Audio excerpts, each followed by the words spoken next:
আসসালামু আলাইকুম। আমি আপনাদেরকে দেখাবো সৌদি আরবের ক্যাপসা কিভাবে রান্না করে।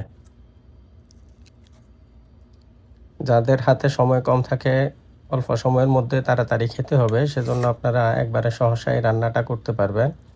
বেশি কিছু লাগে না, সামান্য 1 পিস মোরগ, একটু পেঁয়াজ, রসুন, টমেটো, 2টা কাঁচামরিচ, একটু ক্যাপসা মশলা হলে রান্না করা যায়। সেজন্য আমি প্রথমে একটা লেগ পিস নিলাম। লেগ পিস নিয়ে পেঁয়াজ, রসুন, আদা কুচি করে নিলাম। ফাঁকে একটু বলে রাখি, এখানে ক্যাপসা 2 রকম, একটা হচ্ছে ক্যাপসা আর একটা হচ্ছে রোজ বুখারি। আর মোরগ যেটা আমরা ওই যে ভাজা দেখি গ্রিলের মতো, সেটাকে স্কোয়া বলে।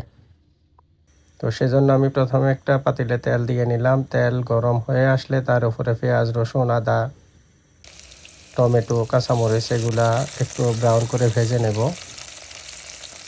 একটু ব্রাউন করে ভেজে নেওয়ার পর যখন একটু ভাজা হয়ে আসবে, তার উপরে আমরা 1 পিস মোরগ এখানে দিয়ে দেব। দিয়ে আবার একটু মোরগটাকে ভাজা নেব। ভাজা নেওয়ার পরে, যেহেতু আমি বেশি মশলা ব্যবহার করি না, একটু ক্যাপসা মশলা দেব, আস্ত মশলা কোনোটাই দিচ্ছি না। তো মশলাটা দিয়ে আবার একটু পানি দিলাম। পানি দিয়ে মাংসটাকে মশলার সাথে একটু সিদ্ধ করে নেব। তার আগে থেকে আমি কিছু অল্প চাউল পানিতে ভিজায় রাখছিলাম। পানিতে ভিজায় রাখলে সুবিধা হয়, আপনার রান্নাটা তাড়াতাড়ি হয়ে যায়। তো আমি 15 মিনিট আগে থেকে চাউলটা পানিতে ভিজায় রাখছিলাম। মাংসটা 50% সিদ্ধ হয়ে আসলে তার উপরে চালগুলা দিয়ে দেব।